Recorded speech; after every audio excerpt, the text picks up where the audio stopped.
Já começou a gravar, tá, gente? Seguinte, só relembrando um pouquinho, né, da aula passada, as formas do hidrograma, ou seja, o jeito que o hidrograma ele vai estar representado vai depender de alguns fatores. Quais são esses fatores? É o relevo. Quanto mais acidentado é o relevo, menor será o tempo de concentração naquela bacia. Cobertura da bacia. Vamos lá, gente. Jean, por que que a cobertura da bacia influencia no tempo de concentração da água?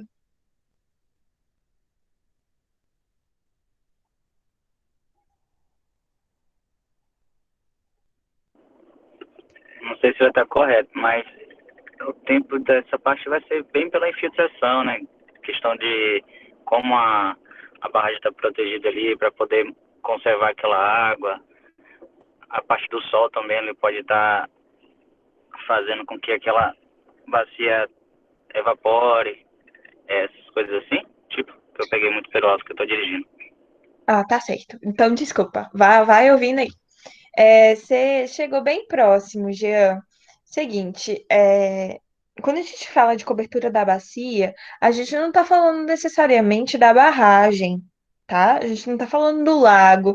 A gente está falando de toda a área que vai contribuir para o fluxo de água de um rio, certo? A cobertura da bacia, ela envolve bem aquela parte de interceptação da água pelas folhas, melhoramento da infiltração. Então, você retém a água e diminui o fluxo, os picos de cheia. O pico de cheia não vai ser nem tão alto e nem tão rápido, ele vai ser mais diluído ao longo do tempo. Então, por isso que é tão importante ter uma bacia com cobertura vegetal. Ajuda nessa parte, né? Modificações artificiais no rio. Alguém sabe o que é isso? Elisvânio, Emily, Felipe. A construção de canais. Oi, perdão. A construção de canais.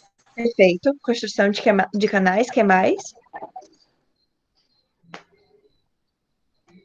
Barragens. Transposição, isso, ótimo exemplo. Aprofundamento do leito do rio. Como é que você consegue o aprofundamento do leito do rio, Emily? Hoje eu quero todo mundo participando.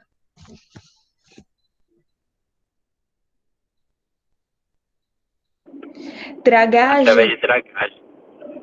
sim. Só que, com certeza, lá em materiais de construção, vocês já viram, né? Já pensaram em comprar lá uma areia lavada de rio. Essa areia lavada de rio, ou areia de rio, é tirado justamente da calha do rio. Aonde o pessoal tira muita areia de calha é no Rio Subaé. Então tem vários pontos onde tem maior deposição de areia, que o rio ele tá muito fundo, parece um lago. Ele não tá largo, mas tá muito fundo. Então, o aprofundamento do leito do rio, ele se dá muito por conta disso. A retirada. Aqui, Oi, Jean? aqui na cidade, em Laje, também fazia dragagem ali no rio de Quiriçá, né? O que passa ali Pra- bem, já pela BR. Tinha Perfeito, uma para área dali fazer que a comercialização tirava da bem. areia, né? Correto. Pois é. Então, isso daí é um problema grande quando a gente pensa, né, na manutenção do corpo d'água, que é o aprofundamento do leito em alguns pontos por conta da retirada da areia para fazer a comercialização, principalmente para a indústria da construção civil. Então, vocês são culpados. Brincadeira, tá, gente? Mas a construção civil é culpada por conta disso. Rola muito aprofundamento do leito. Então, transposição é um modo, Felipe falou outro, que era os canais, aprofundamento do leito do rio. Tem mais um, que é super importante para a nossa disciplina, que é justamente a criação de barragens. Lembrando que a criação de barragens, né? Quando a gente fala da barragem, a gente está falando do material, do que é feito, daquela parede que vai ser de terra, de concreto, ou seja lá do que for, de pedra, tá? O lago que é formado, aquele imensidão de água, é chamado de lago e não barragem. Barragem é só a estrutura física.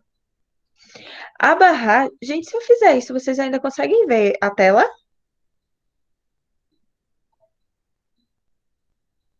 Todo mundo tá vendo a tela?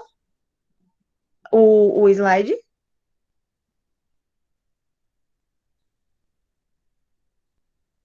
Ótimo, perfeito. Obrigada, gente. A barragem, ela é um dos principais mecanismos quando a gente pensa em controles de cheia. Eu não sei se eu já cheguei a comentar com vocês, eu acredito que sim, que Pedra do Cavalo, uma das utilidades dela é justamente para fazer o controle de cheia em Cachoeira e São Félix. Não sei se vocês já foram lá também, mas se vocês observarem, as casas, principalmente as mais antigas e mais próximas do rio, elas têm a soleira, né, a entrada, a porta, bem mais alta do que o nível do chão. Isso porque Cachoeira e São Félix sofria muito com inundação. Muito. O rio transbordava e inundava as duas cidades. E sabendo disso, principalmente as casas da época colonial, elas são todas muito mais altas para evitar que a água entrasse na casa das pessoas. Então, vejam como até o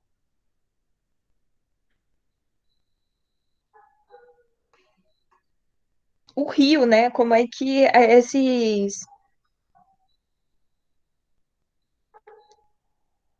essas ondas cíclicas, né, de cheia e estiagem, influenciou na arquitetura da época. Então, eu acho isso bem interessante. Distribuição, duração e intensidade da precipitação. Aqui a gente vai entender precipitação como chuva, tá?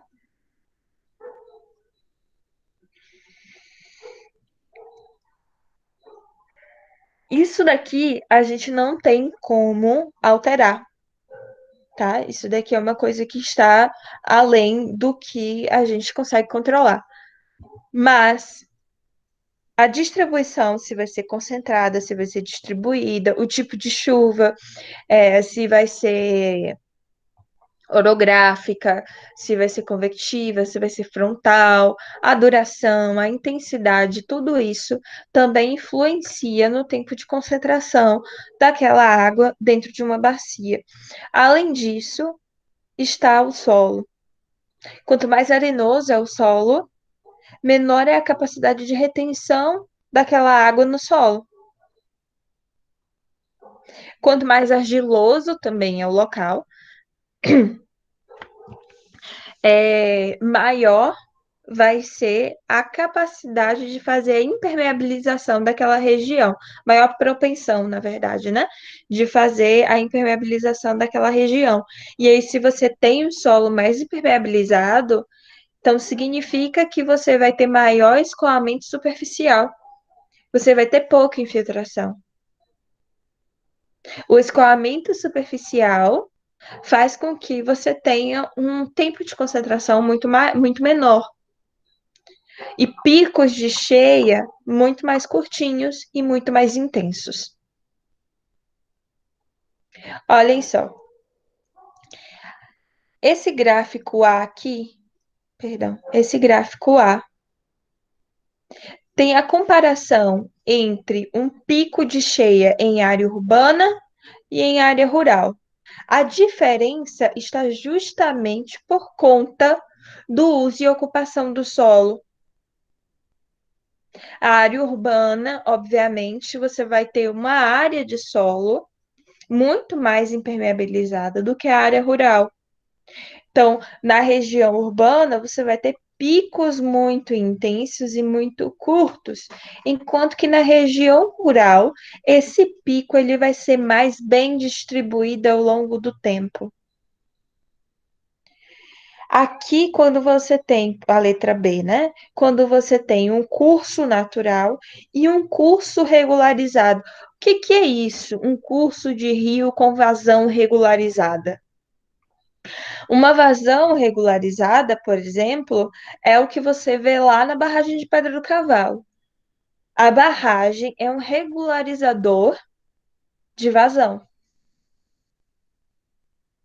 Faz com que naquele rio, a jusante da barragem, você tenha sempre, ou quase sempre, a mesma vazão. Independente do que chova na região, porque a barragem ela consegue armazenar grande parte daquela chuva, daquela precipitação. Só vai ser liberado o que vai ser consumido pela turbina, além de também, né, ter a necessidade de ter a vazão ecológica. Quando você pensa aqui na letra C, a gente vai ter a P1 e a P2. O que isso quer dizer? É a variação da precipitação, a variação em intensidade da precipitação pelo tempo. O P1 acontece o seguinte: você tem a precipitação e depois essa precipitação ela para ou reduz muito. Então você vai ter um pico. Esse pico, ele tem uma defasagem do tempo de precipitação. A precipitação, ela não é convertida em vazão automaticamente. Tem um tempo de espera até que isso aconteça, a defasagem. Isso aí vai por conta da questão do solo, regularização, cobertura arbórea, né, cobertura vegetal na bacia. Já o P2 aqui é uma precipitação que se iniciou e não parou, ela continuou. É uma precipitação que ela tem um tempo de duração muito maior do que a P1. A P1 tem um pico, a P2 não. Esse pico ele é bastante diluído justamente por conta da continuidade da precipitação. E os efeitos de forma. Aqui a gente pode ver uma bacia radial e depois uma bacia alongada. Uma bacia radial é aquela mais redonda que você tem um tempo de concentração muito menor do que a bacia alongada.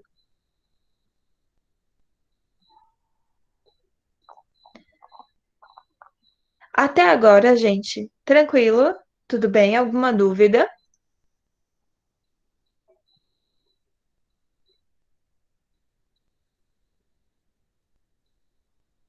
Eu acho que não. Se alguém tiver dúvida, por favor, fala. Quando a gente pensa, né, no nosso gráfico de vazão pelo tempo, que é justamente estes gráficos aqui, a gente vai ter um TC. Esse TC é o tempo de concentração na bacia, ou seja, a partir do momento da precipitação, quando é que essa água sai da bacia? O TP tá? É o tempo que demora o pico de precipitação até esse pico se transformar num pico de vazão. E o TB aqui embaixo é o escoamento de base. Ele fica escoando aqui para a vida inteira. No A aqui, se vocês observarem, começa a precipitação. Se começa a precipitação, devagarinho começa a transformar essa precipitação em vazão, até que você chega ao pico da vazão, que tem o período de defasagem, e depois o rio ele tende a retornar para as condições próximas às condições iniciais. Lembrando que, quando você tem uma precipitação, você tem a recarga do aquífero. Então, a vazão de base, que é a vazão que fica alimentando o rio em época de seca, ou seja, na época que você não está tendo precipitações constantes, é maior.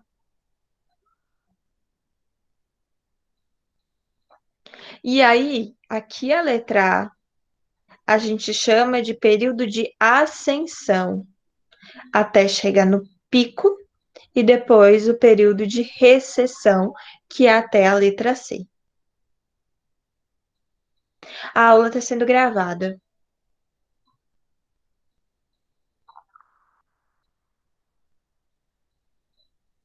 Dúvida, gente, até agora?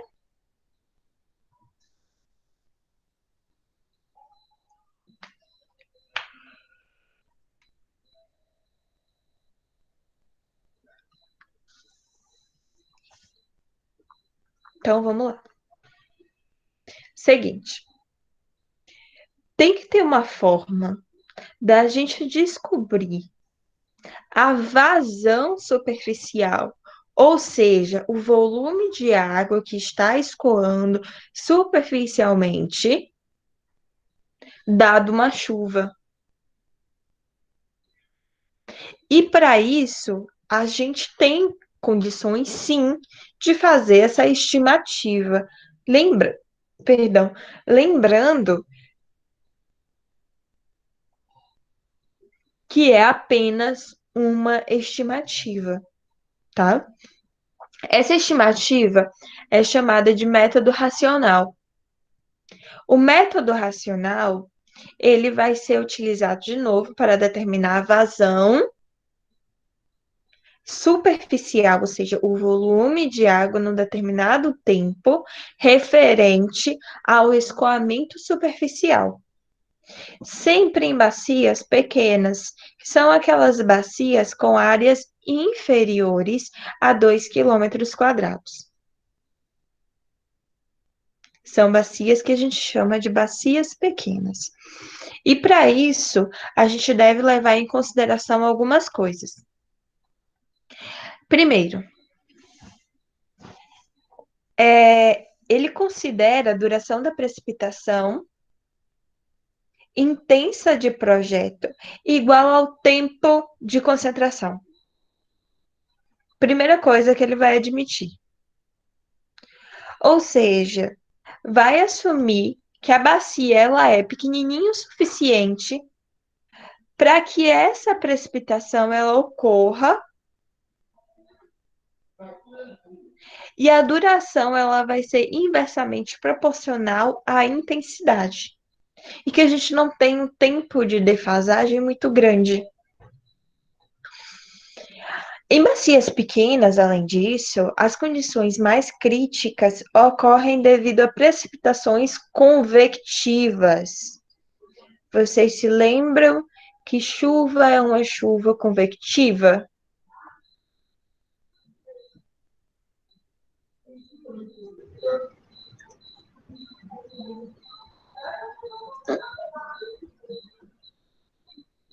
Todo mundo lembra uma chuva convectiva?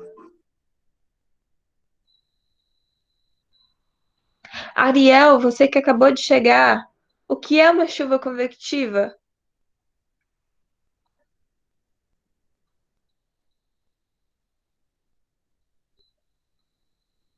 Será que ele ouviu, gente? Ariel? Mário. Beleza. Oi. Então me explica o que é uma chuva convectiva. Com o que, bem? O que é uma chuva convectiva? Chuva convectiva? Uhum. Sim. Rapaz. Porra, já chega assim, você já vem me encurralando, né? Que nada. Hum. Beleza, eu explico. Diga aí o que é uma chuva convectiva. Chuva Não vale convectiva são falar. chuvas. Não, não vou colar, não. São tipo aquela chuva de verão, né? Exatamente. É aquela chuva que você tem uma evapotranspiração muito rápida, fica aquele volume de ar fica menos denso, mais leve, sobe rapidamente, esfria e precipita. Essas chuvas, elas têm uma duração muito pequena, são chuvas E rápidas chove pra caramba, né?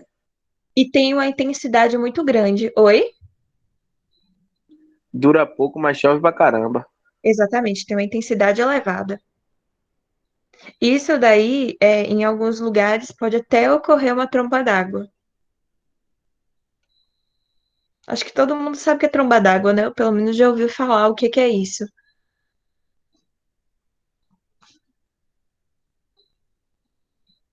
Vamos lá. Além disso, esse método racional, ele admite um coeficiente chamado C. Lembram lá do coeficiente C? Eu acho que todo mundo vai lembrar, por favor. Esse coeficiente que tinha a ver com o escoamento na telha, quando a gente fazia o dimensionamento de recuperação de água de chuva.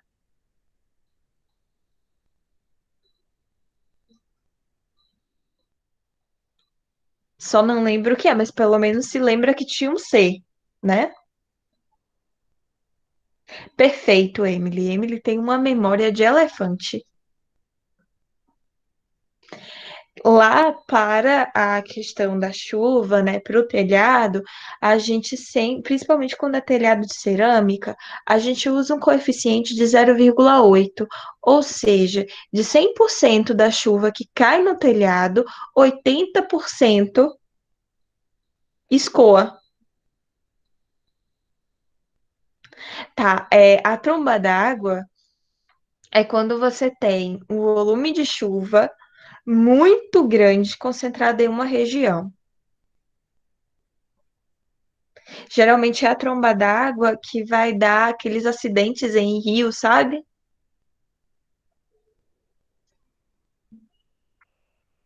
Você literalmente consegue ver um jato de água caindo do céu.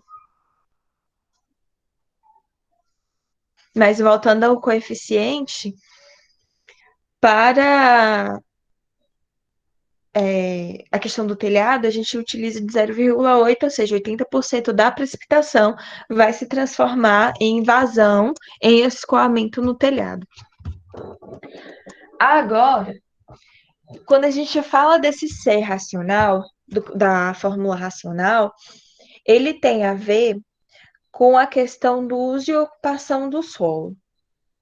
Quanto mais próximo a um, significa dizer que aquele local está muito, mas muito mesmo impermeabilizado. Quanto mais impermeabilizado, mais próximo a um. Aí isso que é esse C, que é o que a gente chama de coeficiente de deflúvio, tá? E não avalia o volume de cheia e a distribuição espacial das vazões, tá? Isso é importante. Olha aqui qual que é o nosso método racional. Anotem, porque vocês vão usar isso de A vai e de A vem nesse trabalho, certo? Anotem. Vazão, que é Q, é igual a C e A. C é o nosso coeficiente de deflúvio, coeficiente de runoff. I é a intensidade da precipitação, dado um período de retorno e dado um tempo de concentração, né, o tempo de duração da precipitação. E A é a área.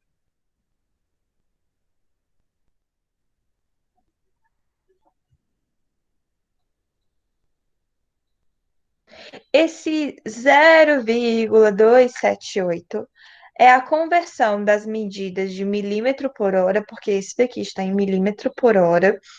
O C é adimensional e a área vai estar em quilômetro por hora. Aí, se utilizar Q igual a C e A, utilizando 0,278, a vazão já sai em metro cúbico por segundo. Isso daqui é só para fazer as conversões de milímetro por hora, quilômetro quadrado para metro cúbico por segundo. E aqui tem a nossa tabelinha do C. Olhem só, quando a gente tem pavimentação de paralelepípedo, ladrilhos ou bloco de madeiras com juntas bem tomadas, a gente vai utilizar um C de 0,75 a 0,85. Agora, se a gente tem superfície asfáltica em bom estado, veja que esse 0,85 ele já sobe para 0,90. Estrada, passeios e pedregulhos, 0,15 a 0,30. Estradas macadamizadas. Eu não faço ideia do que é macadamizada, gente. Não me pergunta que eu não sei. Jardins, parques, campinas. O C ele já decai bastante. Vai para 0,01 até 0,20. Aí, que número que vocês vão adotar? Bom senso. Tá? Muito bom senso.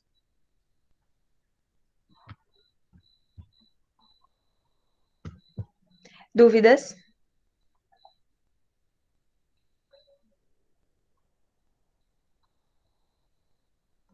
Beleza. Então, vamos seguindo aqui. A previsão de enchentes é uma das coisas que a gente mais precisa ter cuidado e é o que mais interessa a vocês. Porque vocês fazem a drenagem, o projeto de drenagem, a execução da drenagem, para evitar problemas com enchentes. A enchente pode causar problema de saúde pública, pode causar perdas humanas, perdas materiais. E aí lá vai um problemão, tá? Vejam bem, vocês lembram o que é tempo de retorno de uma chuva? De um evento chuvoso?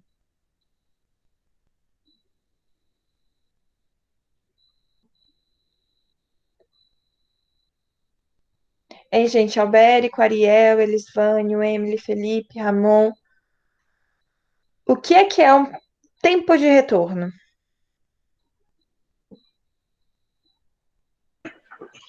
É tipo.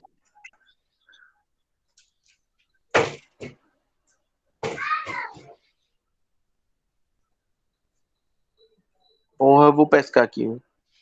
Dá uma pescadinha. Pode falar? Pode? Intervalo de tempo para que uma dada chuva de intensidade e duração definida seja igualada ou superada é denominado período de retorno ou tempo de recorrência. Perfeito. O que é isso? Né? Trocando em miúdos isso.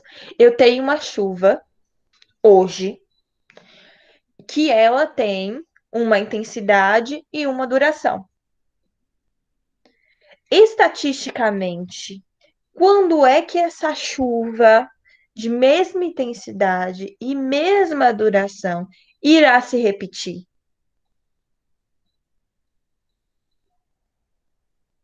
Ela vai se repetir, sei lá, daqui a 50 anos.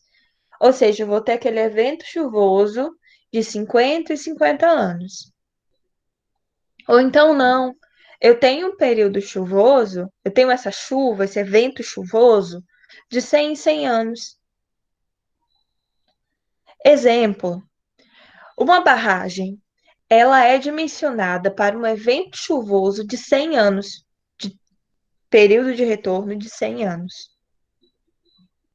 Um canal dimensionado para 50 anos.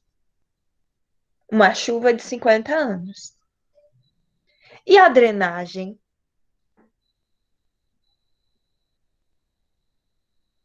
Qual é o tempo de retorno utilizado na drenagem?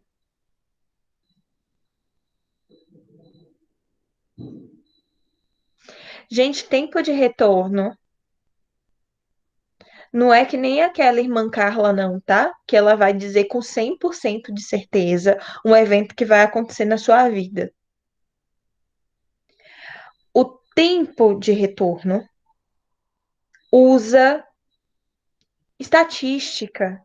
E a estatística, ela é falha. A gente leva em consideração 95% de chances daquilo acontecer.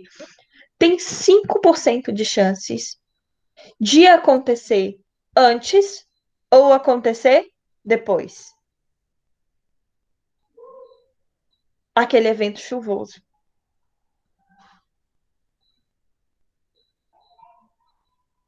Se a gente, por exemplo, faz os cálculos lá de uma chuva com um tempo de retorno de 20 anos.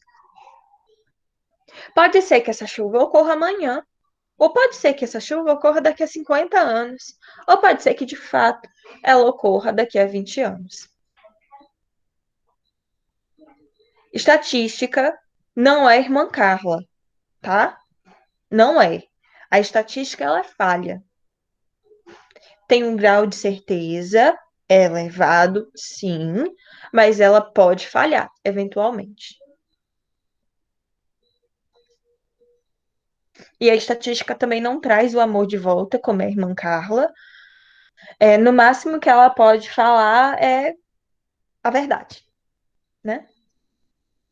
E lembrando, gente, que só fazendo um adendo aí para o TCC de vocês da vida, a estatística, vocês podem mexer nela para ela mostrar o que vocês querem. Mas muito cuidado, porque se isso ficar muito na cara e a banca perceber, dá ruim. Então, façam isso com parcimônia. Vejam bem,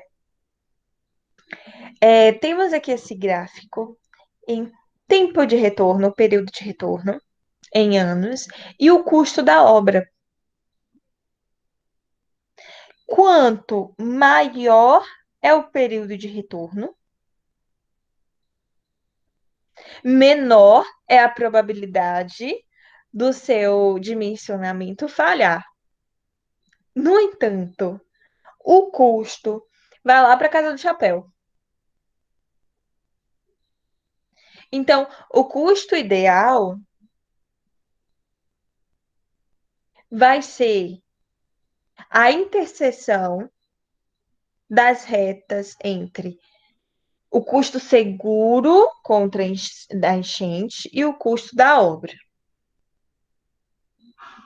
Aí, respondendo a minha pergunta que eu tinha feito um pouquinho mais cedo, qual que é o tempo de retorno utilizado na drenagem?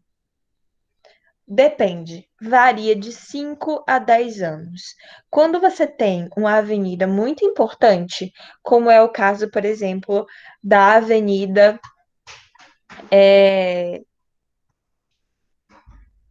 Paralela, lá em Salvador.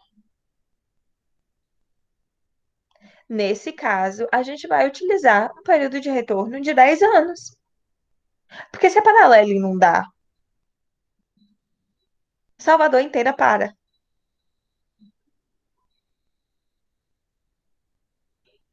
Mas você tem uma rua secundária. Por exemplo, a minha rua aqui na frente. A minha rua não, né? Mas a rua a qual eu moro. É uma rua secundária.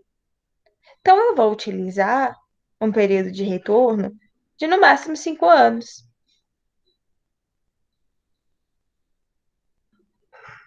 Mas o da Barros e Almeida lá em cima, que se alagar para a cidade,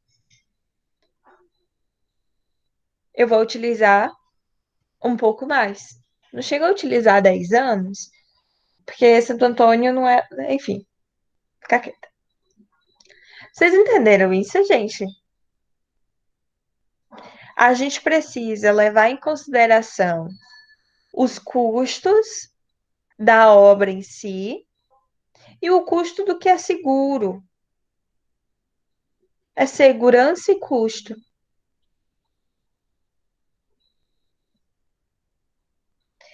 E assim, as pessoas vão logo perguntar, principalmente depois daquelas chuvas que deu ano passado, que alagou a cidade inteira. É, as pessoas querem logo um sistema de drenagem que seja infalível. E aí você vai chegar e vai conversar com a pessoa, né? E vai falar assim: olha, calma aí, que não é bem assim. Eu não posso fazer pensando, não posso elaborar, não posso projetar um sistema de drenagem que vai ser eficiente para qualquer chuva. Aí a pessoa reclama, reclama, reclama, aí você vai e faz dois orçamentos. Olha, esse orçamento aqui é para drenar qualquer chuva que você quiser. E esse orçamento aqui, muito menor, é o orçamento que vai levar em consideração segurança e custo. Aí a pessoa entende. Olhem só que interessante. Quando a gente pensa na previsão de enchente, né, a gente precisa fixar o período de retorno por alguns critérios. Quais são esses critérios? A vida útil da obra, o tipo de estrutura. A vida útil da obra vai ser para a vida, né? Porque aqui no Brasil a gente tem dessas. Uma coisa que é feita há uns 400 anos atrás, a gente acha que ainda deve estar perfeita e maravilhosa hoje e sem manutenção. Importante também, né? Tipo de estrutura, facilidade de reparação e ampliação, a gente também não conhece o que é isso. Reparação, manutenção, ampliação. A gente também precisa levar em consideração as mudanças que vão ocorrer na bacia ao longo do tempo de vida útil da obra e o perigo de perda de vida. É por isso que a barragem lá de Pedra do Cavalo, eu falei que era 100 anos, né? Mentira. Foi ou de 1000 anos ou de 500 anos. Já a galeria de água pluvial, a gente vai levar em consideração 5 anos, 20 anos, 10 anos. Dúvida, gente?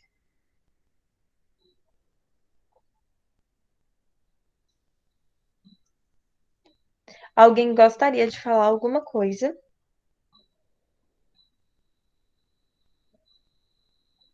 Eu tô de boa. Dúvidas? Alguém tem dúvida? Alguém quer saber de alguma coisa? Alguma curiosidade? A Pedra do Cavalo, eu imagino que tenha sido 1000 anos por conta do perigo de perda de vida. Porque se Pedra do Cavalo romper, Cachoeira de São Félix some do mapa. E todo mundo que tá lá também. Então, beleza.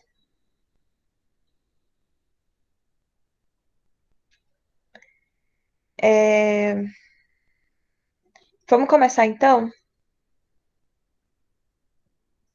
Drenagem. O que que é drenagem urbana? Ah, a partir de agora eu não consigo mais ver o que vocês escrevem, não, tá? Então, por favor, falem. O que é drenagem urbana? A drenagem urbana, eu acho que intuitivamente vocês já devem conhecer, não é? Que é o ato de escoar as águas pluviais, com a intenção de prevenir inundação. Quando a gente previne a inundação, a gente garante o bem-estar da população, evita danos materiais e também, né, a gente tem, perdão, melhoria da qualidade de vida. Por que que a gente tem melhoria da qualidade de vida? Porque a gente vai em prol da saúde.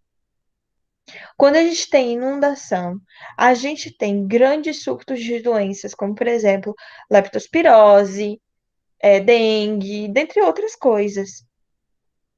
Então, a drenagem urbana também entra naquele rol de atividades e obras que são destinadas à manutenção da saúde urbana, da saúde da população. E pensando nisso, ele está naquele rol daquelas atividades que vão promover o saneamento do meio. É tanto que a drenagem está entre os 4 princípios do saneamento básico, que é água, esgoto, lixo e drenagem.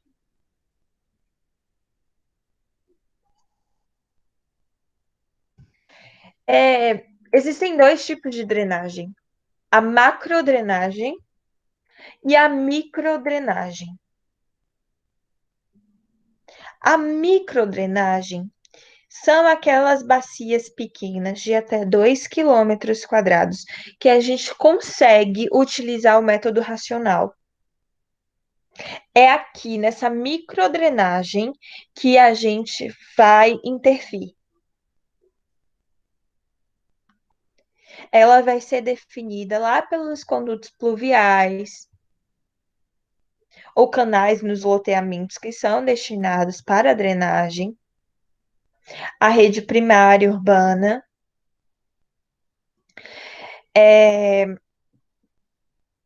A gente sempre pensa aqui, para a microdrenagem, no risco moderado.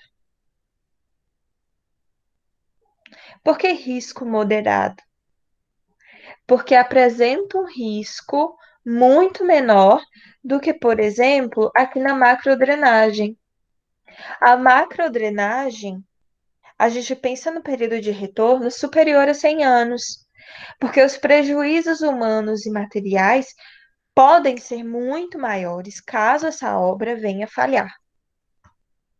A macrodrenagem vai abranger áreas muito superiores à área de um município. Aqui a gente está falando coisa muito maior do que 4 quilômetros quadrados. A gente está falando, às vezes, da área de uma bacia inteira.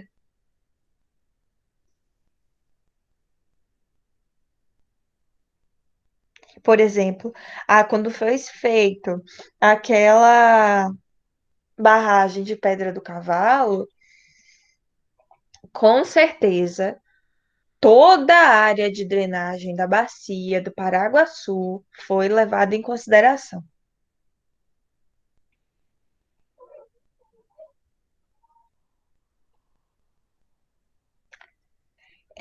Outro tipo de intervenção que a gente pode considerar como macrodrenagem, justamente os canais, tá? Canal é uma obra de macrodrenagem.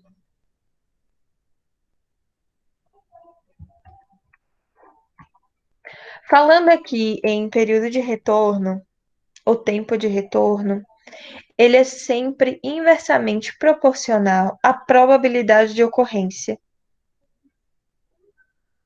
Tempo de retorno igual ao inverso da probabilidade de ocorrência. O tempo de retorno, ele tem a ver com o risco ou a incerteza. Quanto maior o tempo de retorno, menor vai ser o risco associado e menor vai ser a incerteza. No entanto, o custo da obra vai lá para a casa do chapéu. O tempo de retorno de, por exemplo, de 10 anos significa que, em média, pode ser que ocorra, como pode ser que não ocorra. A cheia pode se repetir, a cheia, ou então o período de seca. Pode se repetir a cada 10 anos, ou em cada ano, com 10% de chance de ocorrer.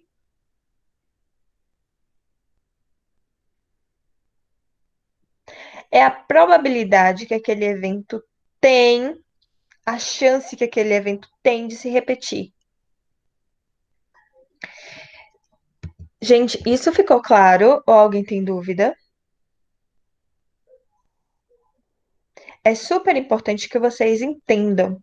E para quem for lá para a área do concurso público, ou seja lá o que for, questão sobre tempo de retorno e probabilidade, podem ter certeza que cai.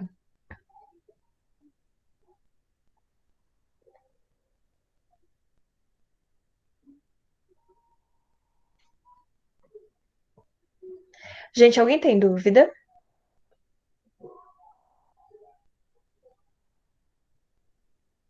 Se ninguém falou, eu acho que não, né? Então vamos seguir. Como a gente define a probabilidade?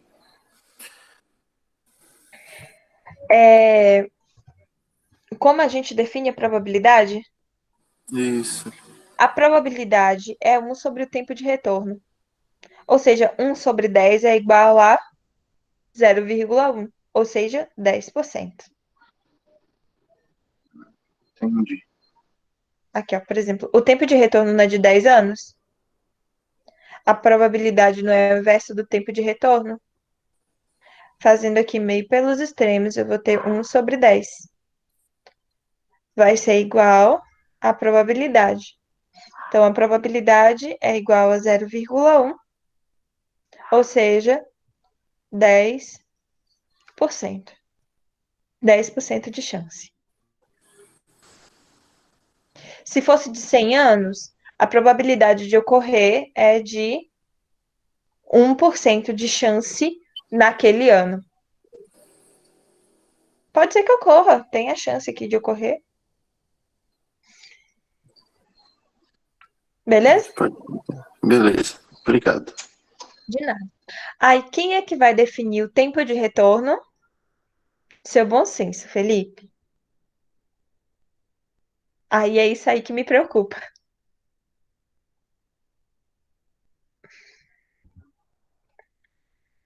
Vamos lá.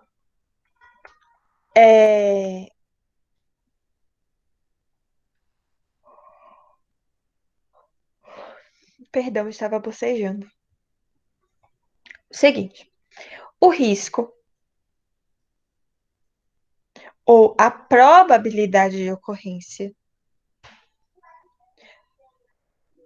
daquela vazão igual ou superior num determinado período de tempo, né, vai ser igual a esta formulinha aqui.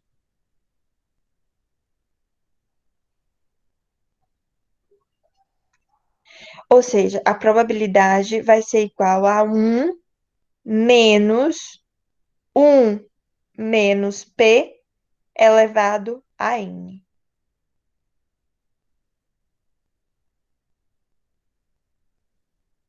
Lembrando que P aqui vai ser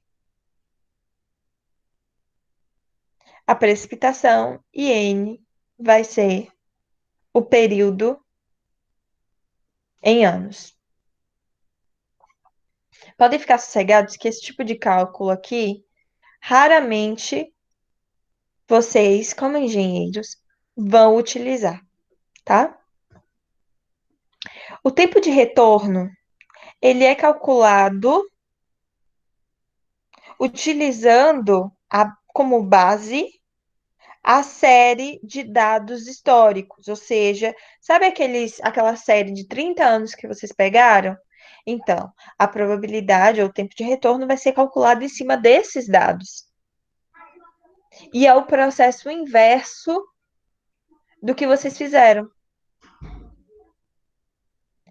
Lá no trabalho, vocês determinaram o tempo de retorno e encontraram a precipitação. Aqui, com a precipitação, a gente encontra o período de retorno, a probabilidade. Achando a probabilidade, a gente encontra o tempo de retorno, sabendo que a probabilidade é igual ao inverso do tempo de retorno, ou o contrário também funciona. Isso daqui são algumas coisas que a gente assume, né? Por exemplo, que as séries elas devem ser estacionárias no tempo e devem ser representativas, ou seja, a gente deve pegar pelo menos 30 anos para fazer um cálculo de drenagem, pelo menos 30 anos. Menos que isso, efetivamente, a gente não considera como representativo. Ai, Carol, mas lá no meu trabalho eu só encontrei 28 anos. Tá bom? Tá. A nível de trabalho, tá ok. Mas vida real, não recomendo nada inferior a 30 anos.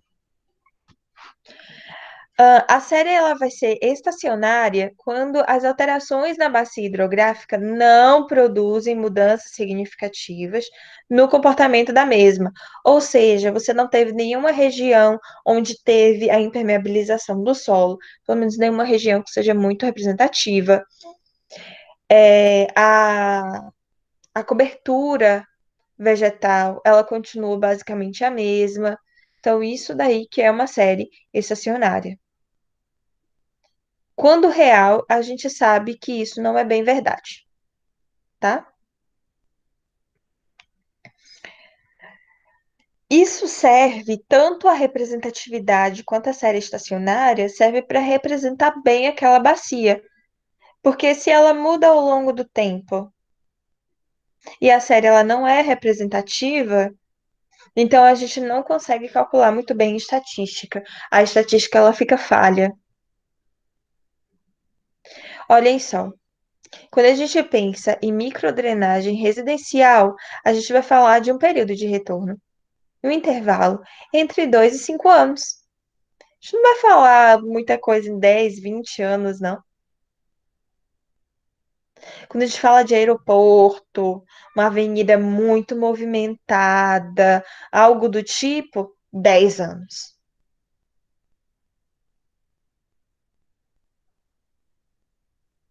Macrodrenagem, aí a gente fala de algo em torno a 50 anos, geralmente, tá? E zoneamento de área ribeirinha, aqui é um problema. Nem sempre a gente consegue fazer esse zoneamento. Então, aí a população ribeirinha às vezes sofre muito com a questão da drenagem e com inundações. Inundação repetida. Dúvidas? Vida real, se vocês fossem fazer uma, uma drenagem para aqui para Santo Antônio, vocês vão usar 10 anos. 5 anos, tops. Ah, lá na praça, eu vou trabalhar com a praça. Aí eu recomendo vocês utilizarem algo em torno de 5 anos.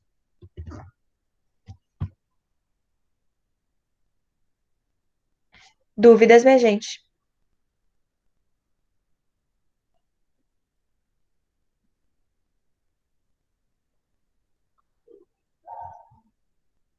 Então, vamos lá.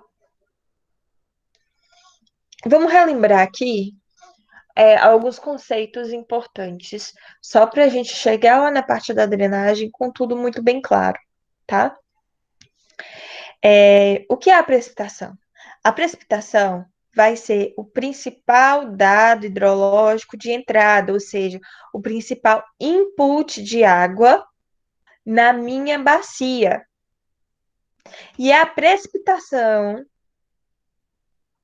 em forma de chuva aqui no Brasil, principalmente aqui no Nordeste, né, que a gente vai utilizar para fazer os cálculos do projeto da obra de drenagem pluvial. Para dimensionar a Boca de Lobo, para dimensionar a galeria de água pluvial, tudo isso é a precipitação em termos de chuva que a gente vai levar em consideração. Ai, Carol, mas eu estou pensando em termos de mundo. Em lugar que neva, vocês devem levar em consideração também neve. Neve e chuva são os principais inputs da bacia. A expressão precipitação de projeto indica a precipitação que vocês utilizaram para fazer o projeto. Ela vai ser o objeto do hidrograma. É ela que vai estar lá em todos os cálculos.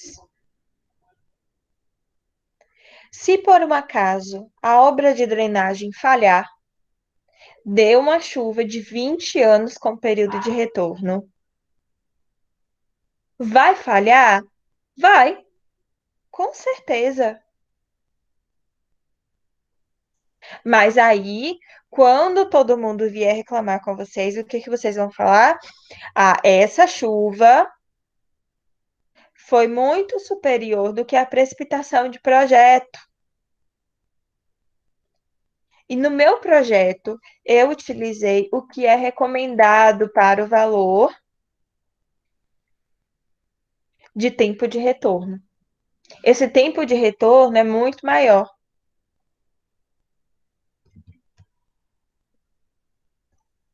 E aí, gente, uma coisa importante que vocês precisam ter em mente é o seguinte, que não existe uma NBR para drenagem. Vocês acreditam? Tem uma para esgotamento sanitário, tem várias para esgotamento sanitário, tem várias para tratamento e distribuição de água. No entanto, não tem nenhuma para drenagem. Então, não tem nada que seja modelo ou que seja algum indicativo. Basicamente, cada cidade, cada município tem um tipo, um modelo de drenagem diferente.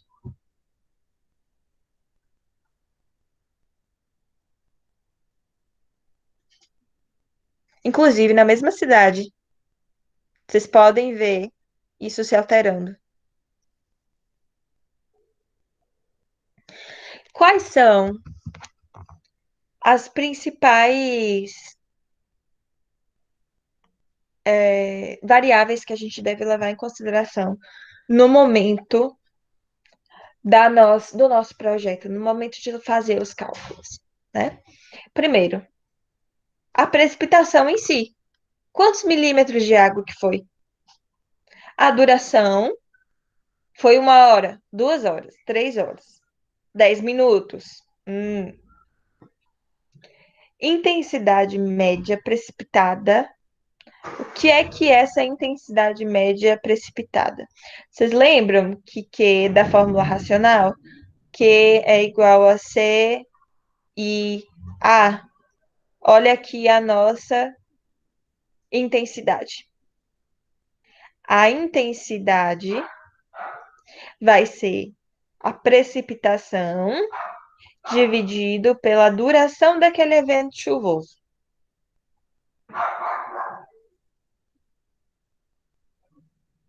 A lâmina máxima, ou seja, a precipitação máxima da sequência de intervalos de tempo que discretizam a duração, a intensidade máxima e o tempo onde ocorre a precipitação ou a intensidade dentro de uma duração.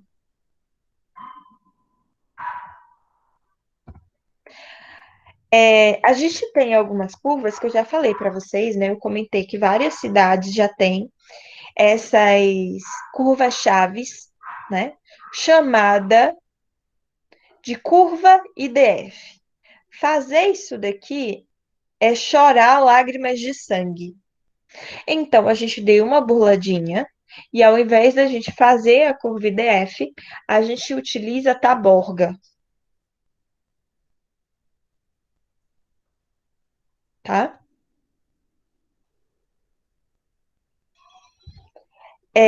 A curva IDF, em uma curva só, a gente relaciona intensidade, duração e frequência.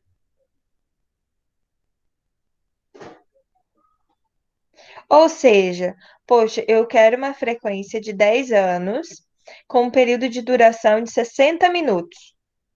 Aí eu venho aqui, a minha intensidade, então, é algo em torno a 60 milímetros por hora. Aí eu quero uma duração de 10 minutos, por um período de retorno de 10 anos. Vai ser algo em torno de 150 milímetros, 160 milímetros. É assim que a gente interpreta uma curva IDF. Só que nem toda cidade, por exemplo, Santo Antônio de Jesus não tem uma curva IDF. Não tem. Aí o que que a gente faz? Usa taborga.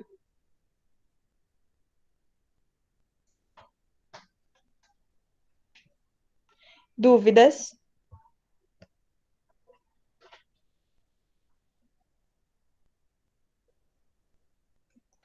Seguinte, no trabalho de vocês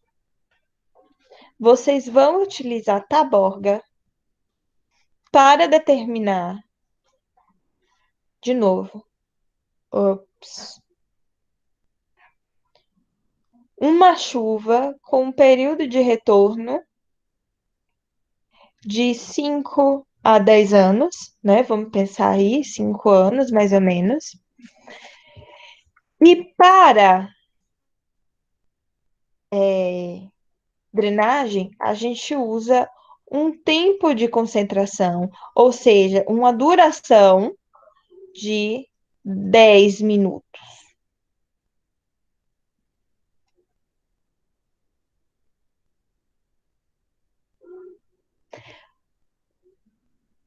Dúvidas de como conseguir esse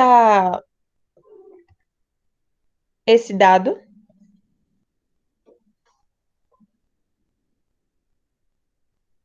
Se ninguém falar nada, eu vou assumir que todo mundo sabe como é que consegue esse dado.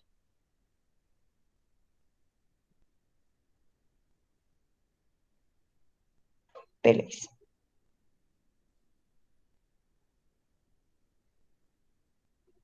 Gabriel tá perguntando como consegue o dado. Tá, Gabriel, é o seguinte. Eu vou pegar aqui o material que Emily me mandou, que ela já tinha feito.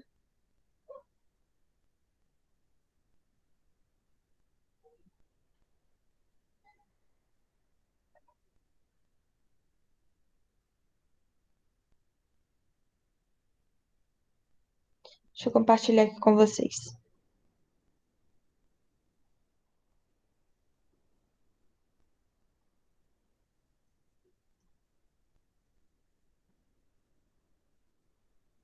Olhem só.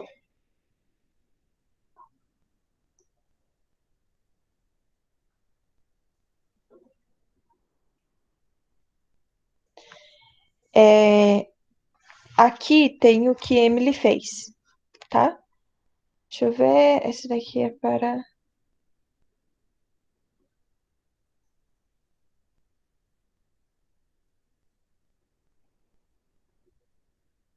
Tá.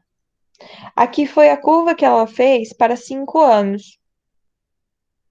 Foi essa daqui. Aqui ela entrou, se eu não me engano, em horas. Então, ela vai transformar 10 minutos para a hora, que vai ser 10 dividido por 60, que vai dar 0,2, se eu não me engano. É isso mesmo, tá certo?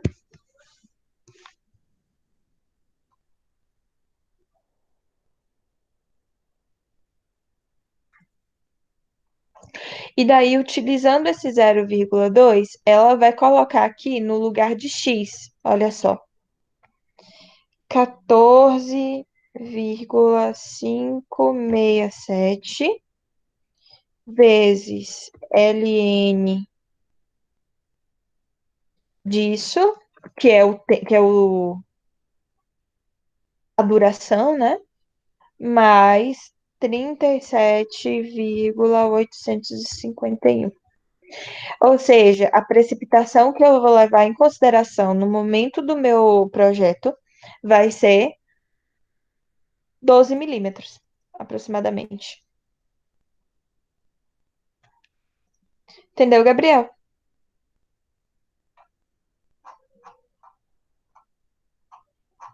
Agora, como é que faz esses gráficos daqui? Aí eu já dei uma explicadinha nas aulas passadas. Eu assumo que você fez porque eu deixei, né, o momento da aula para vocês fazerem isso. Vamos lá, então.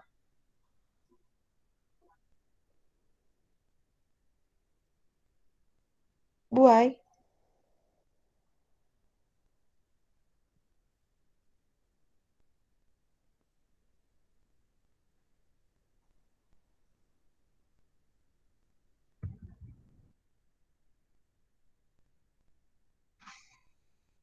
Seguindo aqui,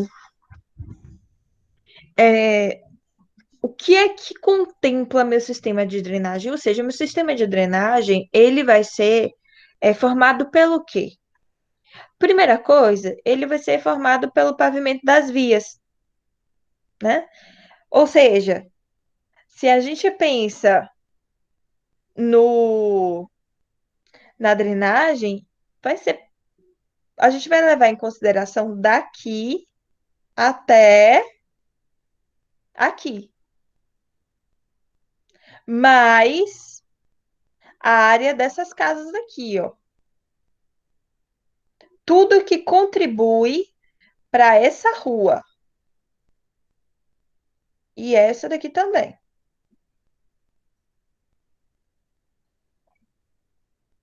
Oh, caramba.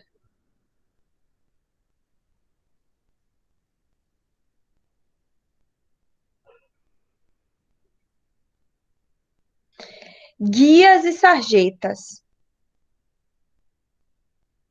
Acho que todo mundo sabe o que é uma sarjeta, né? Que é essa partezinha daqui. Aqui em Santo Antônio, isso inexistente. Não dá nem pra gente fazer uma aula prática na rua, né? Porque aqui não existe isso. Pelo menos eu nunca vi. O asfalto ele vem até aqui.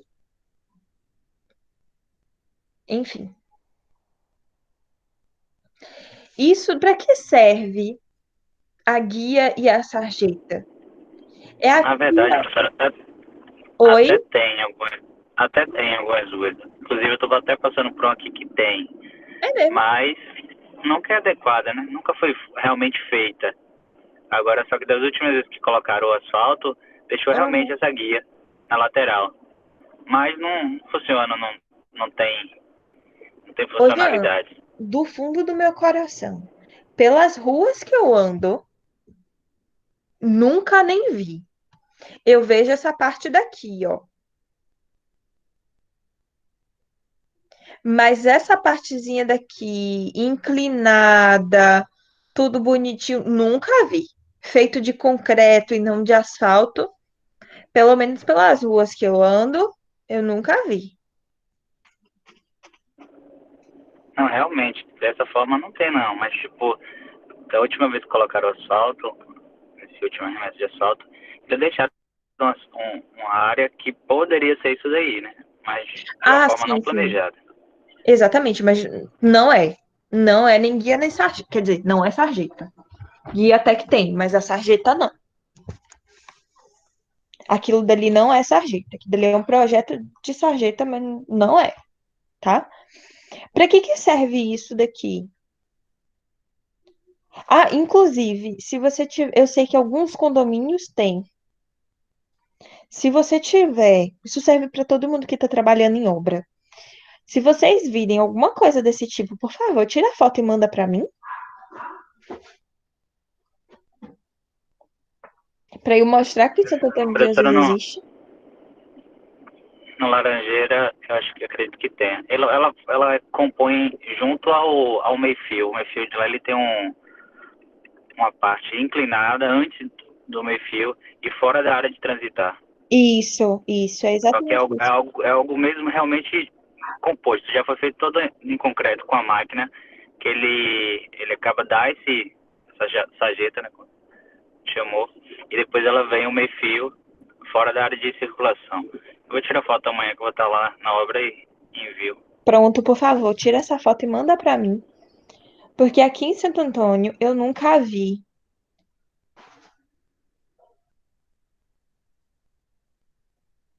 Ai, meu Deus. Gente, o amendoim tá caçando alguma coisa. Não casse não, meu filho.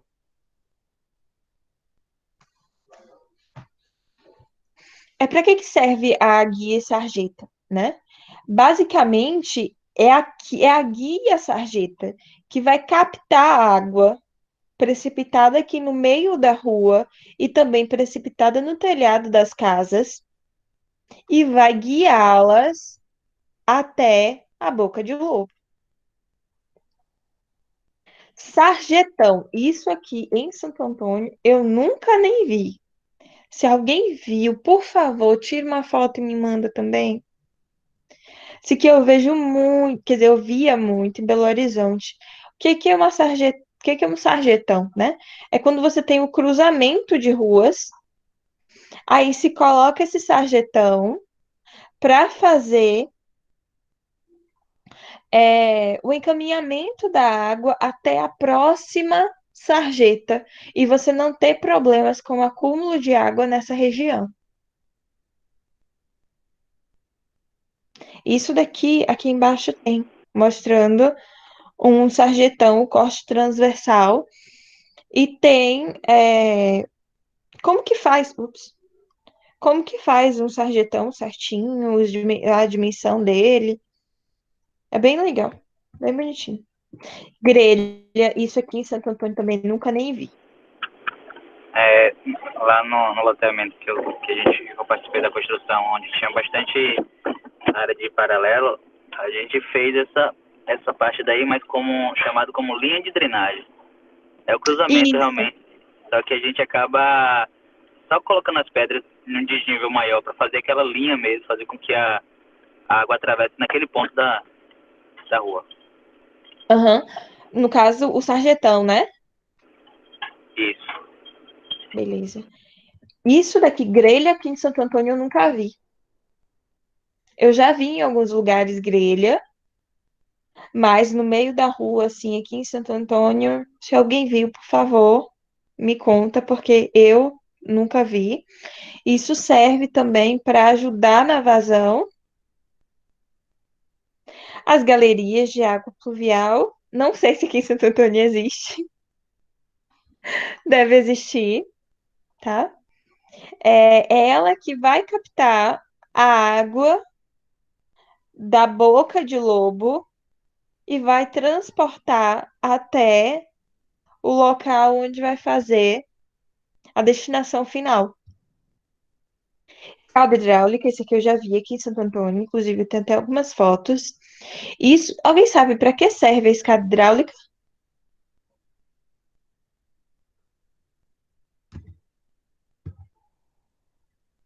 Hein, gente? Para diminuir a velocidade da água. Perfeito. Aí, falando de um jeito assim mais técnico, para fazer com que a água perca energia. Eu fiz esse processo de duas formas. Lá no Hortoville tem até mais de uma dessa escadaria. E a gente fez esse processo dessa forma e de uma forma encanada também, com vários PVs. A gente foi Isso. escalonando os PVs, descendo aquela escadinha para até tanto para não ter aquela queda toda e realmente reduziu reduzir, como eu posso falar, não é exatamente porque a água fica meio turva, a água acaba embolando mais, mas de toda forma ela acaba reduzindo um pouco da pressão. Isso, na verdade, ela diminui duas coisas, né? A velocidade e a energia. Você dá perda de carga para a água, para quando ela chegar aqui embaixo, ela não fazer um buraco.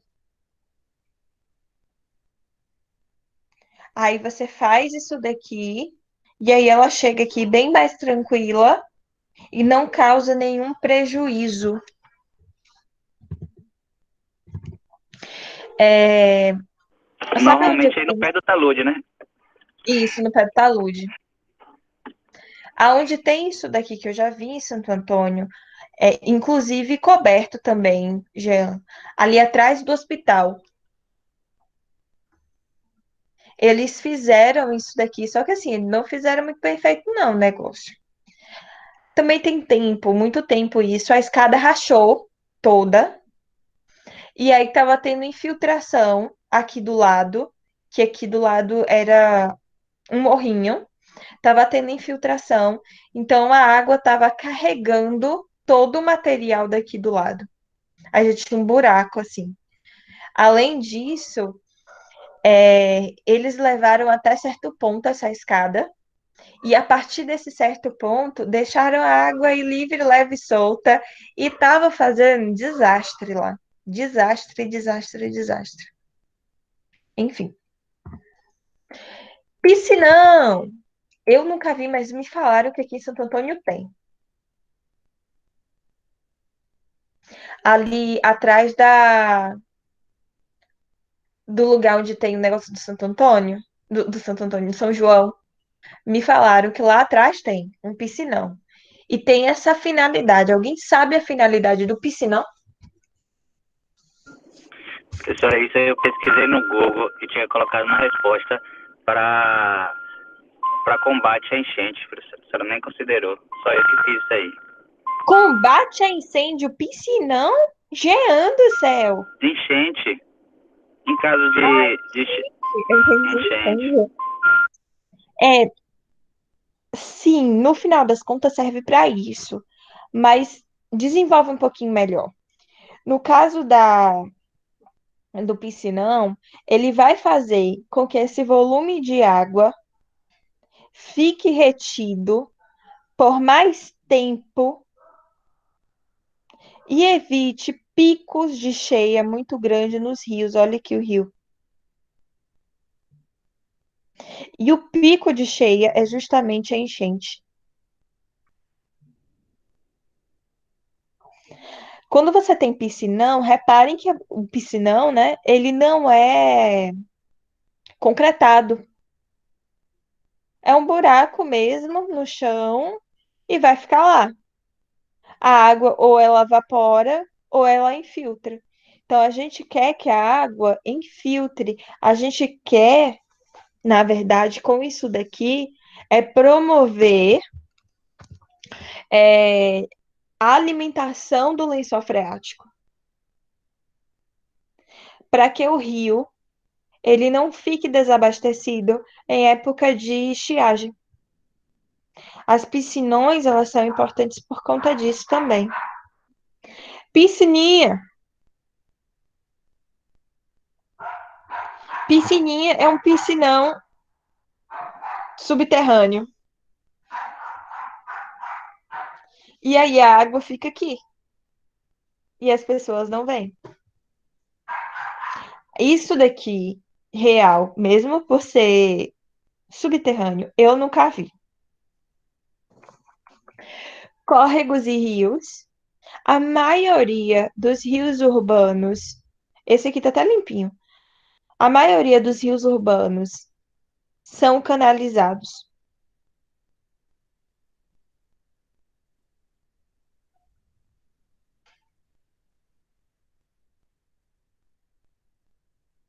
O que contempla uma galeria de água pluvial? São os dispositivos. Quais são esses dispositivos? A guia e a sarjeta, vai ser o sarjetão, vai ser a grelha, vai ser a boca de lobo, a boca de leão.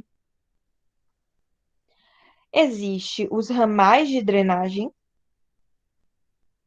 Deixa eu voltar aqui um negocinho. Ramal de drenagem é isso aqui, ó. É a tubulação que liga a boca de lobo até a galeria em si.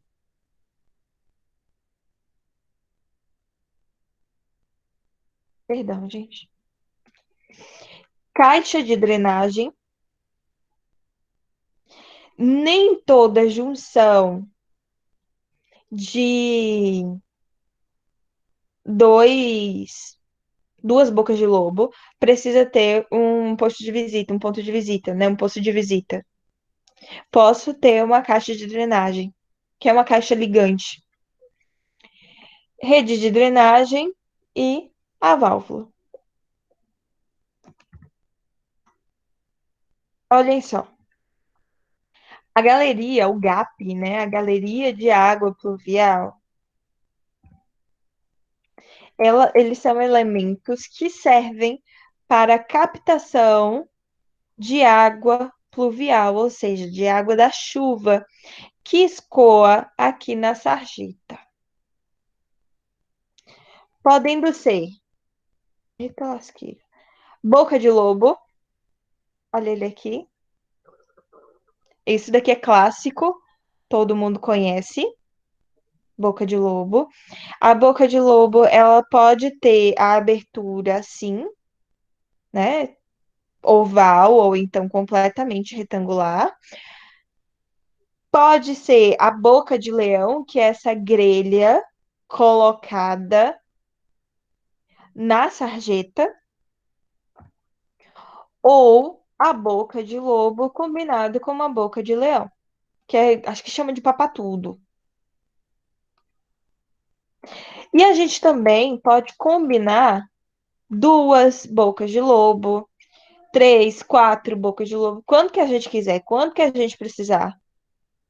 E também a gente pode combinar junto com a boca de leão.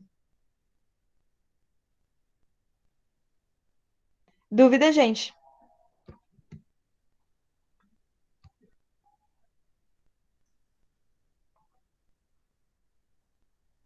Beleza. Então vamos lá. Aqui tem alguns exemplos de boca de lobo, tá? Aqui são os exemplos construtivos. É, eu andei pesquisando e honestamente eu não achei. Jean, você que trabalha com isso daí, talvez quem trabalhe também, possa até me informar. Eu não achei nenhum local que fornecesse a boca de lobo pronta. Todos os lugares que eu li e até onde eu já vi na minha vida, isso daqui é feito em loco.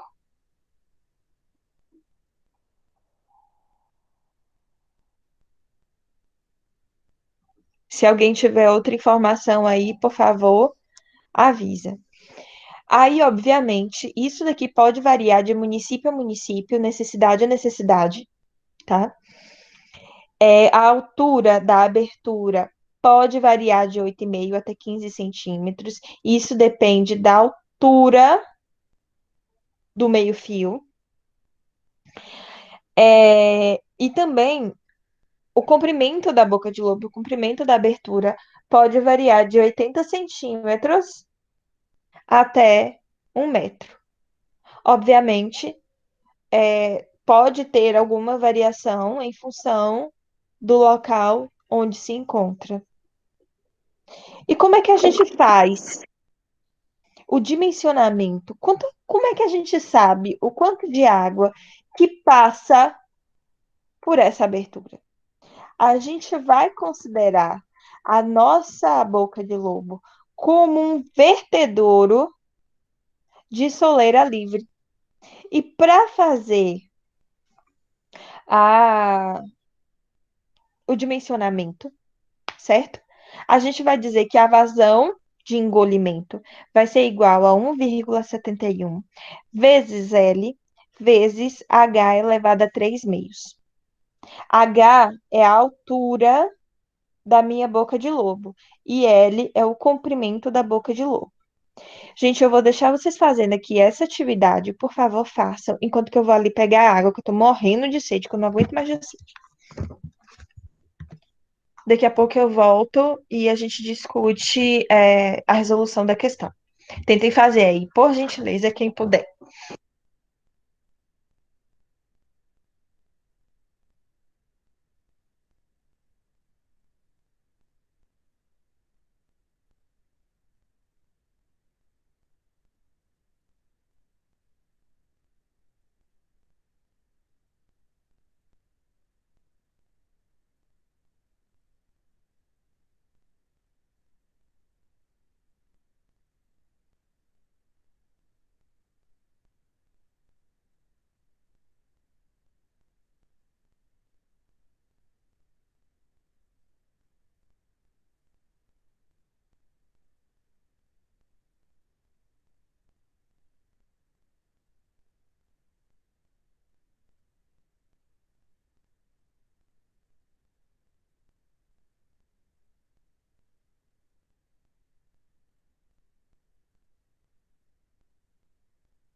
Pô, vocês conseguiram fazer?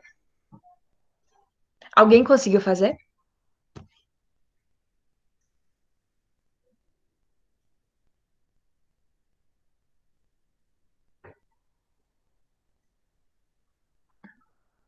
Albérico, Ariel, Elisvânio, Emily, Felipe, Gabriel, Jânis que tá dirigindo, então não tem condições de fazer, mas o resto do povo.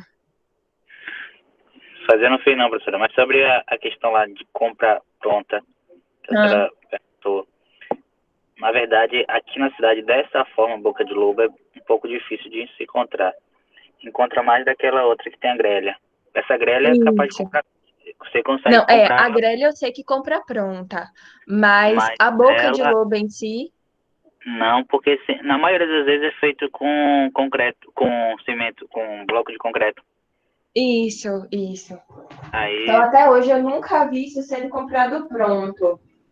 e sempre tem uma, é muito difícil ter uma compatibilidade dessas coisas, porque às vezes vai estar chegando a água por cima, mas o ponto de saída é meio na lateral, é segmento passando pro outro lado, às vezes, tipo, já vai para cima da calçada, porque já é uma hora de jogar no fundo.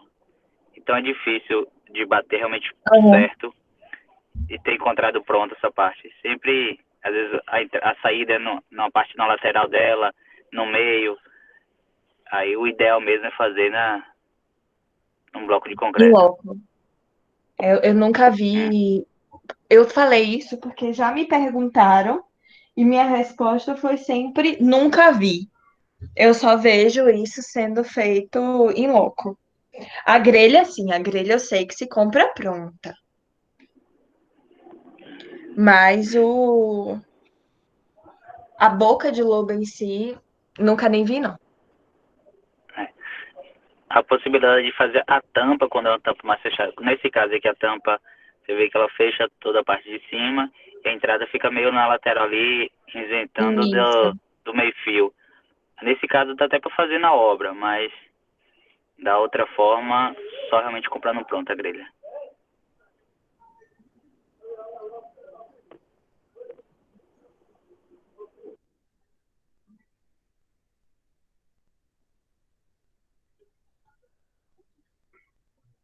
Alguém conseguiu fazer, gente?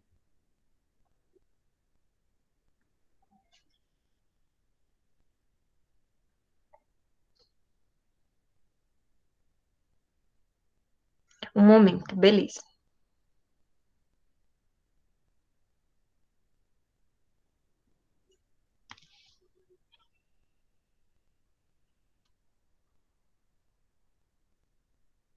Ô, gente, aqui, só falando um negócio completamente nada a ver esse negócio. Por que que vocês não pensam aí em fazer algum respirador?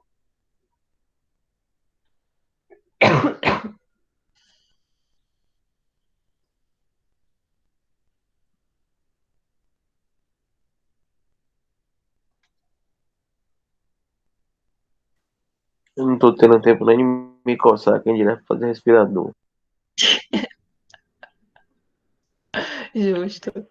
Só pra comprovar que realmente eu tô num carro, eu tiro até o cinto aqui pra ver aqui, ó.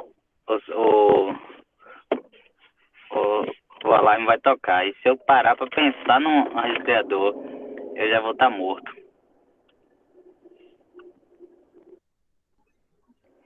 Agora eu já vi um vídeo legal aí de máscara pra você fazer com vaso PET.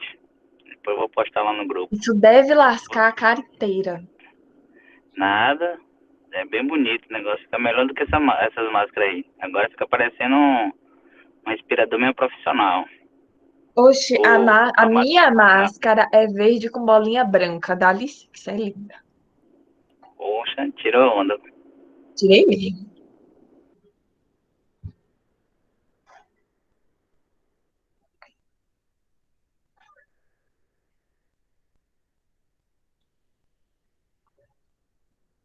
Vamos lá, né, gente? Vamos fazer isso daqui que vocês estão enrolando, que é uma maravilha. Rapaz, o meu deu 1880 aqui. Ó, dimensione uma boca de lobo para a vazão de 94 litros por Que segundo. transforma a unidade ou deixa assim mesmo? Precisa transformar a unidade, tá? A qual? A qual? Aqui vai dar 0,094 metros cúbicos por segundo. Então dá 1,88 resultado.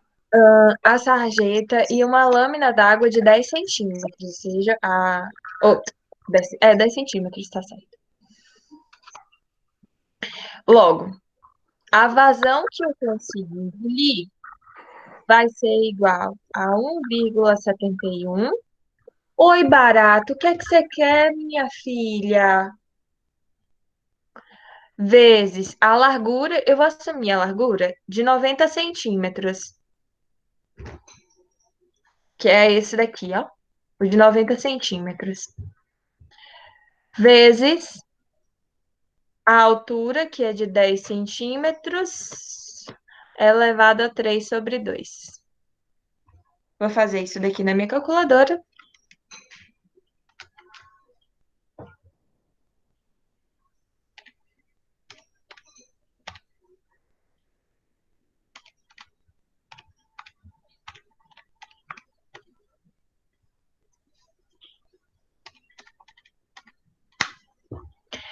Logo, eu tenho aqui uma vazão de 48, quase 49 litros por segundo. Para dar 94, então, eu vou precisar de duas bocas de lobo de 90 centímetros.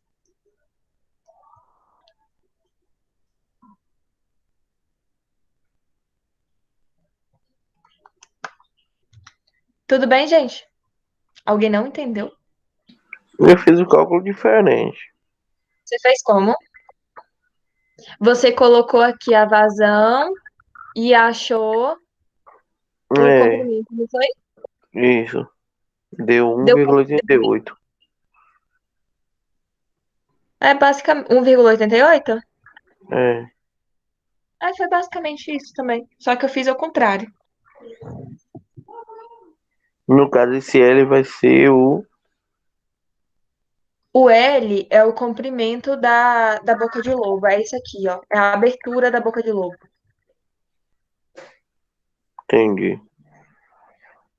E a altura é a altura da lâmina d'água. A gente considera sempre a boca de lobo como um vertedouro de soleira livre.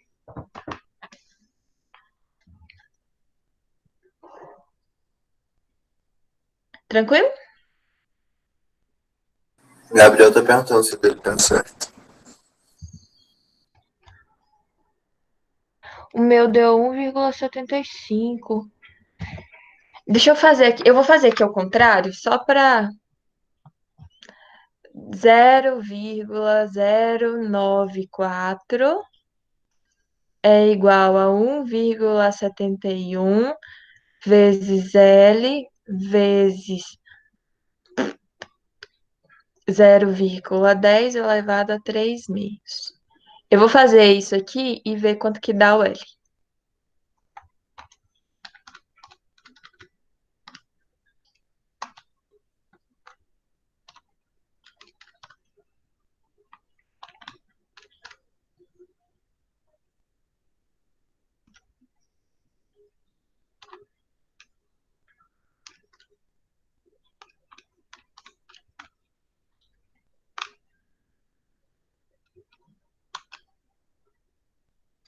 Sim, Gabriel, das 1,75, 1,75 m.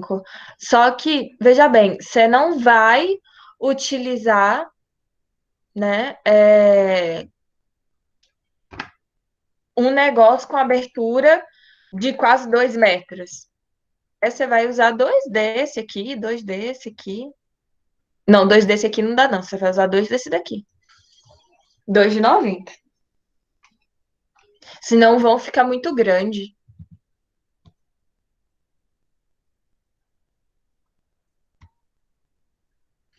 Vamos lá.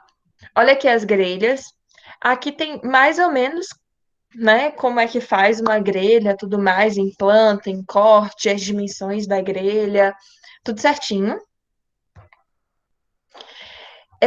Aonde que a gente vai alocar uma uma boca de lobo ou uma grelha? Primeira coisa, a gente sempre vai colocar nos dois lados da rua, tanto no lado direito quanto no lado esquerdo, certo? Serão colocados também sempre nos pontos mais baixos das quadras, porque vai tender a se acumular água ali, né? E a gente não quer que haja acúmulo de água. Por mais que não precise, por outros motivos, colocar uma boca de lobo, uma grelha naquela posição, a gente sempre vai colocar, porque a água não sobe ladeira, a água só desce. Então, os pontos mais baixos das quadras são os pontos que merecem muita atenção. Espaçamento máximo entre as bocas de lobo, varia entre 80 e 100 metros de distância de uma para outra. Isso varia, pode ser menor conforme a capacidade do meio-fio. Ou seja, se a capacidade se a vazão, o volume de água for muito maior do que a capacidade de armazenamento da sarjeta, então eu preciso colocar ali um, uma boca de lobo. Outra coisa também importante. A gente precisa colocar a boca de lobo a montante, ou seja, antes da faixa de pedestre. Porque a gente não quer que haja acúmulo de água na faixa de pedestre.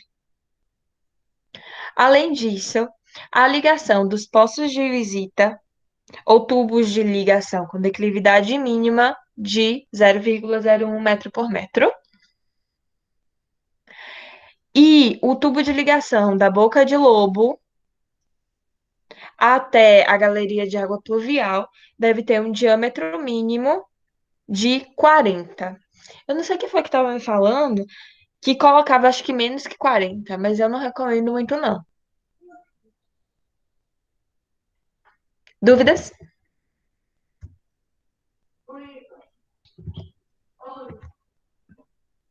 Olhem aqui. Essa daqui, a do lado direito, é uma situação não recomendada. Colocar a boca de lobo aqui, isso daqui, gente, é uma economia porca. Por que que é uma economia porca? Porque aqui, a boca de lobo era para estar aqui, ó. Aqui, ela não vai ser completamente aproveitada. Já aqui, não. A boca de lobo, ela vai ser inteiramente aproveitada. Esse lado aqui da boca de lobo nem trabalha. A gente sempre tem que colocar do lado direito, do lado esquerdo da via, certo? Sempre observando o sentido da via. Se a via tem um caimento para este lado, para baixo, né? Então, obviamente, a gente não precisa colocar a boca de lobo aqui e aqui. Mas a gente precisa colocar uma aqui, outra aqui e as duas aqui em cima. Aqui, como já tem boca de lobo aqui e aqui, nesse ponto aqui também não há necessidade. Dúvidas?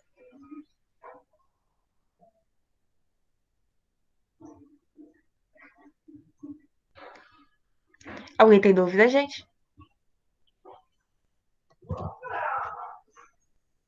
Então vamos lá. Olhem só. Vocês sabem que as pessoas não são muito educadas, né? A gente joga tudo, a gente que eu falo, todo mundo de forma bem geralzona. Joga tudo o que tá na mão na rua. Parece até que mora assim no chiqueiro, com todo respeito aos porcos. E aí, sabendo disso e já prevendo isso, a gente pode assumir alguns fatores de redução do escoamento para a boca de lobo. Se a localização na sarjeta está no ponto mais baixo, aí dependendo do tipo, a gente pode reduzir até em 80% a vazão de engolimento da boca de lobo. Se for boca de lobo e grelha, por exemplo, 65%. Isso aqui é o máximo, pelo amor de Deus. Se for em ponto intermediário, aí dependendo das características, esse valor também se altera. Além disso, a gente também pode assumir, tá? Alguns fatores de redução para sarjetas. Isso varia até a declividade, né? O fator de redução até de 20%.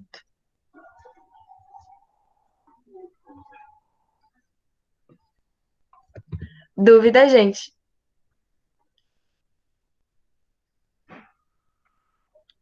Então, no trabalho de vocês também, além de dimensionar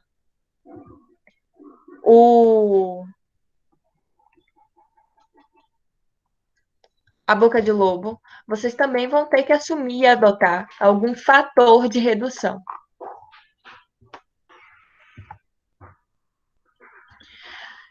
Existem ligações, tá? Mentira, deixa eu voltar aqui.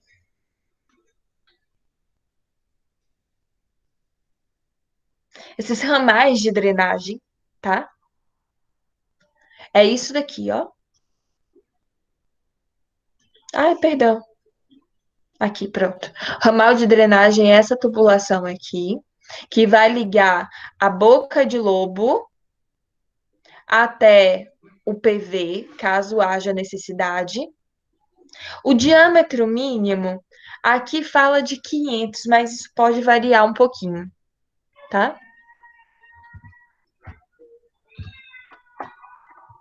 O que são PVs?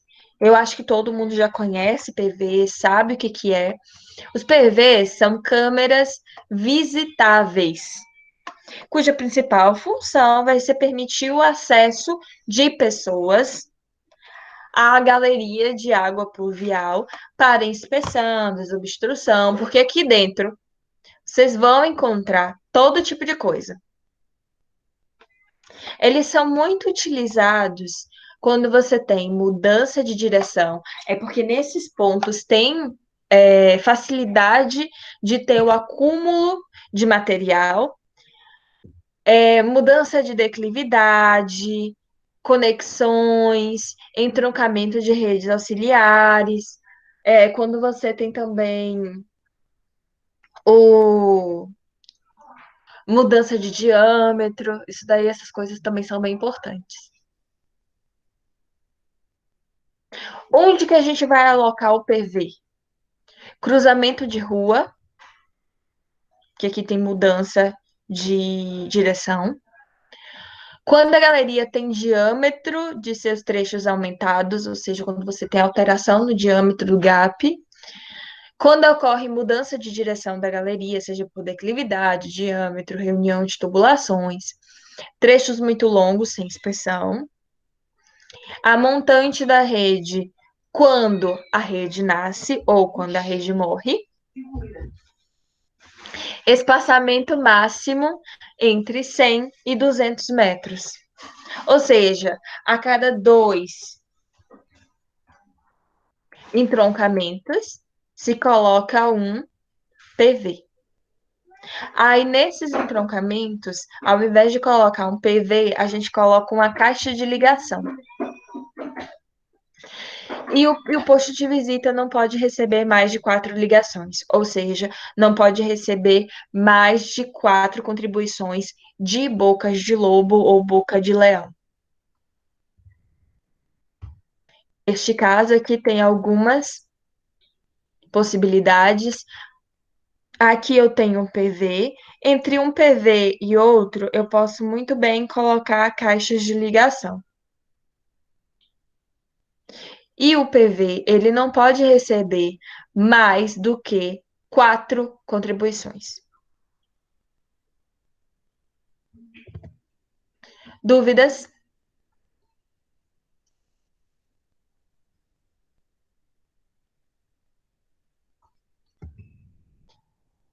Gabriel perguntou alguma coisa que é aproximadamente 1,80.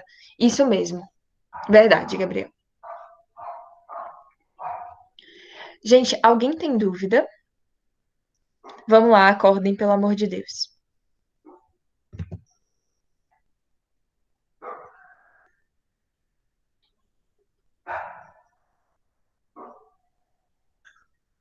Ei, gente, tá todo mundo ainda aqui?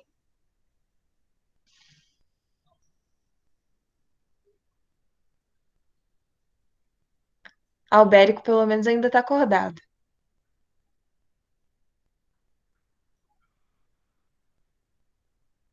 Obrigada, Albérico.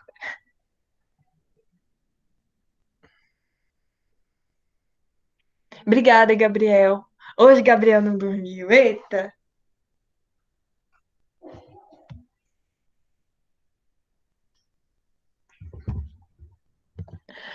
Então, vamos lá. As galerias de água pluvial, né, é justamente essa canalização um pouco maior que captam a água, que recebem a água proveniente das bocas de lobo, dos ramais, e conduzem até um corpo d'água, seja um rio, córrego, lago, lagoa, seja lá o que for. Geralmente esses tubos eles são feitos de concreto armado e eles podem atingir vários diâmetros, de 600 até 1.500 e assim lá vai. E por fim, temos a válvula flap. Essa válvula flap, se vocês quiserem conhecer um pouquinho mais do funcionamento dela, tem várias válvulas flaps no. Ai, pelo amor de Deus, barata, deixa esse bicho aí. Tem vários funcionamentos de válvula flap no YouTube, mas essas válvulas, elas são relativamente baratas, né? E são colocadas justamente na saída das tubulações e que impede o fluxo contrário. Ou seja, quando o córrego está cheio, impede que a água entre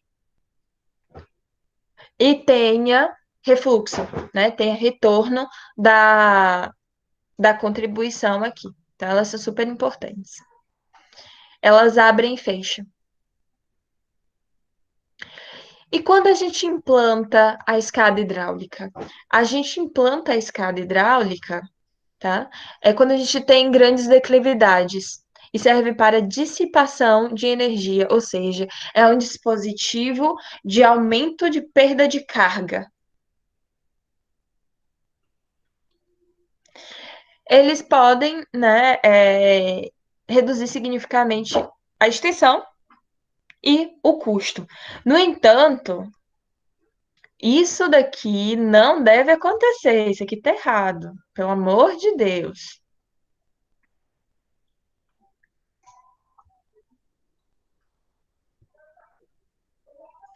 E as piscininhas, não, mentira, as piscinões, né? São tanques de reservação de água pluvial de grande capacidade e eles servem principalmente para atenuar os picos de vazão e diminuir, por consequência, a tendência de inundação. E a piscininha são reservatórios menores, enterrados, que vão estar, de maneira geral, sob a via. É por isso que é mais complicado da gente conseguir enxergar, conseguir ver e verificar se aqui em Santo Antônio tem. Eu acredito que não. Não requer uma área muito grande, mas eles têm a capacidade de entupimento muito maior. Tá? A manutenção ela é mais complexa, pode ser dificultosa, não dificultuosa, devido ao seu tamanho e local. E também a gente pode ter as barragens, né, que a gente conhece. Aqui eu não sei se dá para ver, mas no estado de São Paulo tem várias. Essa daqui eu peguei da bacia do Tietê. Vocês conseguem perceber? Aqui tem uma, aqui tem outra, aqui tem uma. Sempre quando você tem esses Eita, alargamentos do rio, geralmente você encontra uma barragem. E aqui está São Paulo. Eu acho que aqui tem outra barragem. Eu também não, nunca vi essas piscininhas. Aqui em Santo Antônio tem. Aqui em Santo Antônio tem essas escadas, vários locais.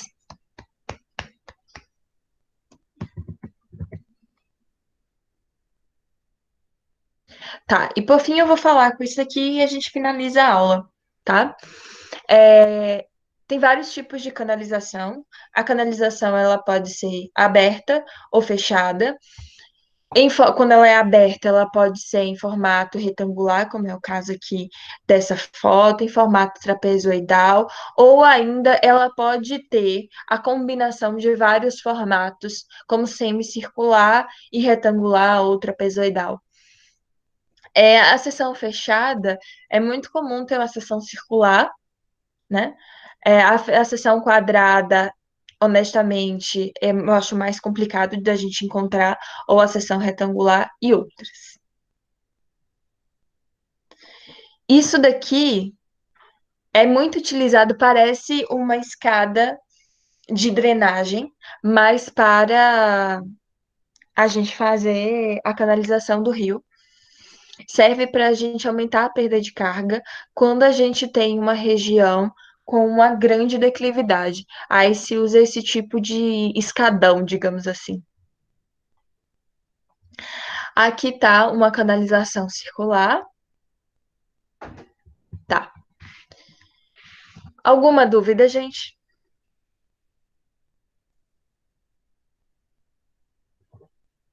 Dúvidas? Note.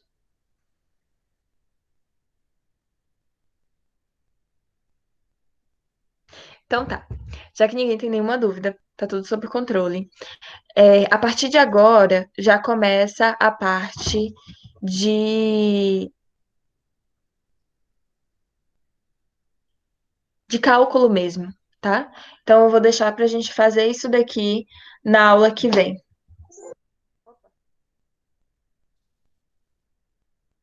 Aí, semana que vem, a gente continua com isso. E daí. Oh, parou de compartilhar a tela? Parou. Poxa, eu acho que só você que gosta. Só você que gosta, Gabriel, se não tiver cálculo. Mas semana que vem a gente volta com os cálculos e daí vocês já podem começar a literalmente fazer o trabalho, certo? Gente, Gabriel não está só, adoro. Eu vou interromper aqui a gravação.